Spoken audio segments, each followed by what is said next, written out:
T.G.I.F. Thank God it's Friday. I actually don't hear many people use that phrase anymore, either in letter or word format. Maybe it's because, the once standard 40-hour work week isn't really a thing anymore. People today are working 6 or 7 days a week and more like 60 or 70 hours. So Friday doesn't really have the same meaning for some as it once did. For those of us who work on the weekends, Fridays are really just another weekday. Or maybe it's because fewer people today want to acknowledge God or even believe in Him. We live in a culture that has largely forgotten about God, taken Him out of the language of the day, which makes today's topic something that can maybe help us fight against the secular mindset. Welcome back. If you haven't already, please subscribe to the channel. Also, hitting the like button and sharing this video too will help it to be seen by more people. There's no doubt that we love our Fridays. Fridays mark the end of the traditional work week and the beginning of the weekend. And so after a long, grueling 5 days of work, when Friday finally gets here, we say, thank God, as we look forward to the weekend. But as Catholics, there is a greater, more important reason for us to thank God for Fridays, and it's this: Jesus died on a Friday for our salvation. It's why we call Good Friday good, and so that we might not forget that our Lord suffered for us, and that we might derive greater fruits from His passion. Traditionally, every Friday is a day when we as Catholics recall and meditate on the Passion of our Lord, not just for Fridays during Lent, every Friday of the year. From the early years of the Church, Friday was observed by Christ's faithful as a day of penance. Christ sacrificed Himself for us on a Friday, so we acknowledge what He did for us by making sacrifices of ourselves for Him in return. By our sacrifices, we share in His sacrifice on the cross, even when our sacrifices are so little compared to the one that He made for us. Imagine that. Jesus allows us to share in His work of suffering, even by the little, ordinary inconveniences of everyday life. I can share in His suffering. We can share in His suffering. The faithful accomplished this act of penance communally, together by abstaining from meat on Friday. Again, not just during Lent, but throughout the year. And, one thing that was great about this communal act of penance was that Catholics everywhere on Friday were doing the same penance for the same reason. It was a sign of unity, a mark of our identity. But as time went on, especially after Vatican II, many people began to think that this practice went away, that we don't do that as Catholics anymore. But that's not the case. Fridays are still days of penance for us as Catholics. We can even say that penance is a divine obligation. How do we know this? From the Gospel of Matthew. If any man will come after me, let him deny himself and take up his cross and follow me. That's from Matthew chapter 16, verse 24. Jesus, who is God, obliges us to carry the cross in order to be His disciple. And let me say this: the cross that we choose for ourselves is usually lighter than the one that is chosen for us. So, think about that. Canon law says it this way: the divine law binds all the Christian faithful to do penance. The penitential days and times in the Universal Church are every Friday of the whole year and the season of Lent. And more specifically, on the necessity of the Friday penance, abstinence from meat or from some other food as determined by the Episcopal Conference is to be observed on all Fridays, unless a solemnity should fall on a Friday. So, for example, if Christmas fell on a Friday, the obligation to fast would be dispensed. But all that seems pretty clear. Yes, the church still does this.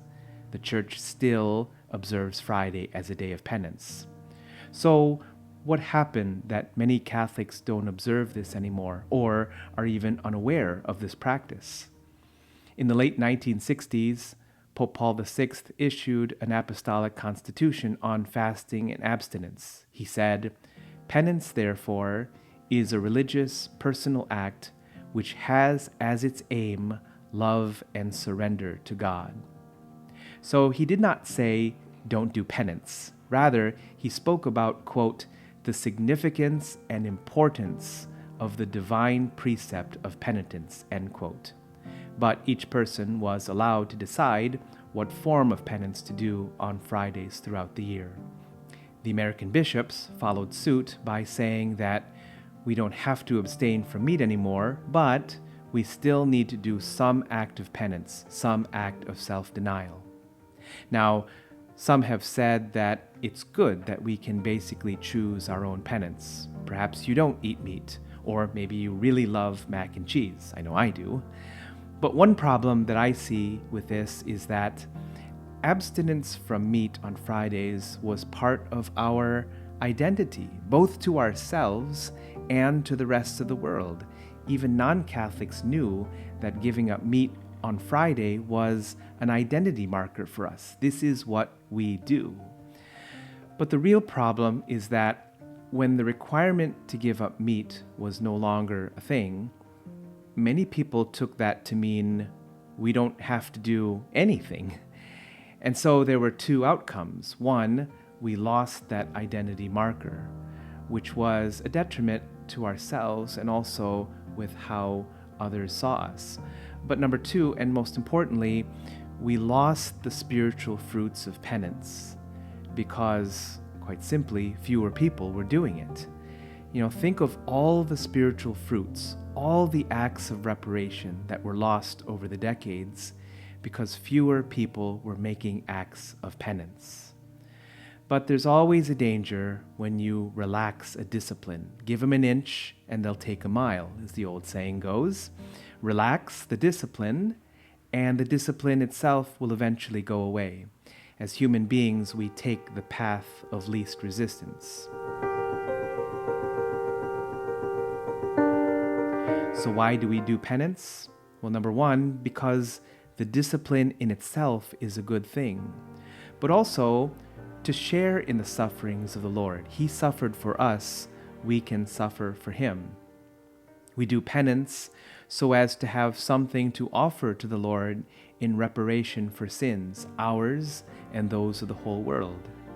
And we do penance for the strength to fight against evil. When the disciples asked why they couldn't cast out the demon, Jesus said, "This kind cannot be driven out by anything but prayer and fasting." So if you're not doing it already, I remind you that it is a divine law that we are required to do penance, and that Fridays have been set as a day of penance throughout the year. I would encourage you to take up the practice of giving up meat on Fridays throughout the year, both as a penance and also as a sign of solidarity. There is something edifying to say that this is what we do as a parish.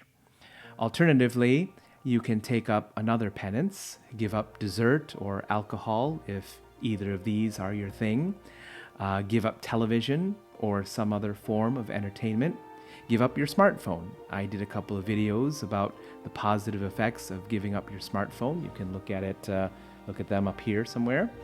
But whatever you choose to do, do something. Do something for the Lord.